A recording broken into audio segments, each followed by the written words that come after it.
Assalamualaikum warahmatullahi wabarakatuh. Assalatu wassalamu ala asrofil anbiya'i wal mursalin wa ala alihi washabihi ajma'in amma ba'du. Puji syukur marilah kita panjatkan kepada Allah Subhanahu wa taala yang Maha Pengasih lagi Maha Penyayang. Salawat beserta salam semoga selalu tercurah kepada idol kita Nabi Muhammad sallallahu alaihi wasallam, kepada para keluarganya, sahabatnya, dan semoga kita menjadi followersnya hingga yaumil akhir. Amin.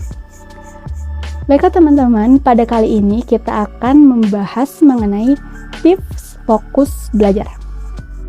Tips yang pertama adalah luruskan niat. Niat ini sangat penting ya teman-teman. Jangan sampai kita sudah letih-letih belajar, sudah lelah-lelah kuliah, namun tidak mendapatkan pahala apa-apa gitu, karena niat kita yang salah.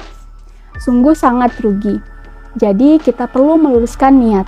Niat ini juga dapat menguatkan kita ketika ada rintangan-rintangan yang ada dalam proses pembelajaran. Kemudian yang kedua adalah berdoa kepada Allah Subhanahu wa taala. Kita berdoa meminta agar dipermudah dalam memahami ilmu-ilmunya.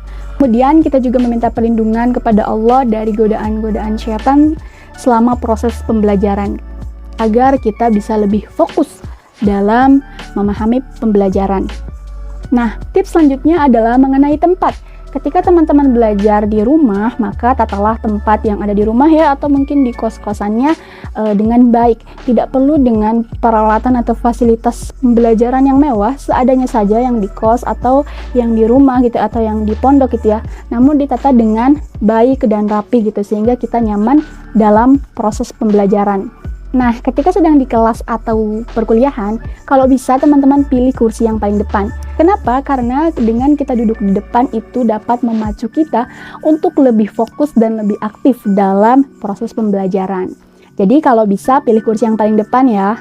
Kemudian yang selanjutnya adalah gunakan pakaian yang menutup aurat, kemudian rapih dan sesuai dengan kode etik kampus. Jangan sampai ketika kode etiknya diperintahkan untuk memakai sepatu, kemudian teman-teman malah memakai sendal gitu ya. Nah, hal tersebut dapat menimbulkan rasa was-was gitu ya.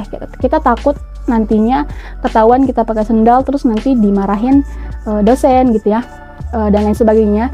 Nah, ini dapat mengganggu fokus kita dalam belajar gitu ya, karena kekhawatiran itu tadi. Jadi teman-teman gunakanlah pakaian yang menutup aurat, rapih, serta sesuai dengan kode etik kampus. Kemudian tips selanjutnya adalah jauhi hal-hal yang dirasa mendistraksi. Contohnya seperti handphone.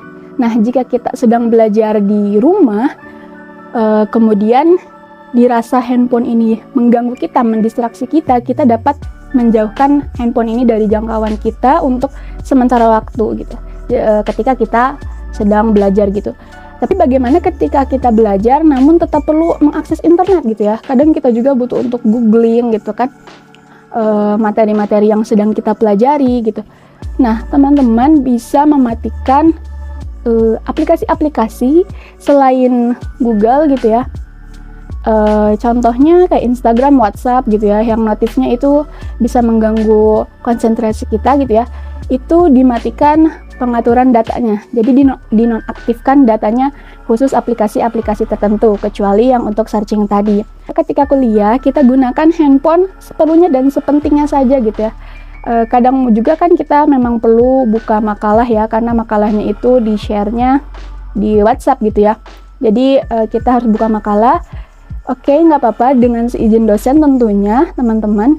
Dan teman-teman juga bisa menerapkan tips sebelumnya, yaitu mematikan data hanya pada aplikasi-aplikasi tertentu gitu ya, biar nggak terdistract gitu ketika belajar di kelas gitu. Nah, tips selanjutnya adalah menjaga kesehatan. Kenapa menjaga kesehatan? Karena ketika tubuh kita sehat, kita dapat lebih siap dan lebih fokus menerima materi pembelajaran. Dengan berolahraga, kemudian minum air putih yang cukup gitu ya, kemudian juga tidur yang cukup gitu. Dan jangan lupa teman-teman untuk mengamankan perut. Pastikan perut teman-teman sudah terisi sebelum pembelajaran. Tapi jangan terlalu kenyang juga ya, karena ketika kita terlalu kenyang dapat mengakibatkan rasa ngantuk gitu. tips selanjutnya dan tips yang terakhir adalah teman-teman bisa membaca materi atau makalah ya yang akan dibahas pada pertemuan hari itu gitu. Jadi ketika teman-teman sudah membaca gitu ya, sudah ada gambaran, teman-teman dapat lebih siap dan lebih fokus dalam pembelajaran. Baik, sekian tips yang dapat saya sampaikan. Mohon maaf bila terdapat kesalahan. Wassalamualaikum warahmatullahi wabarakatuh.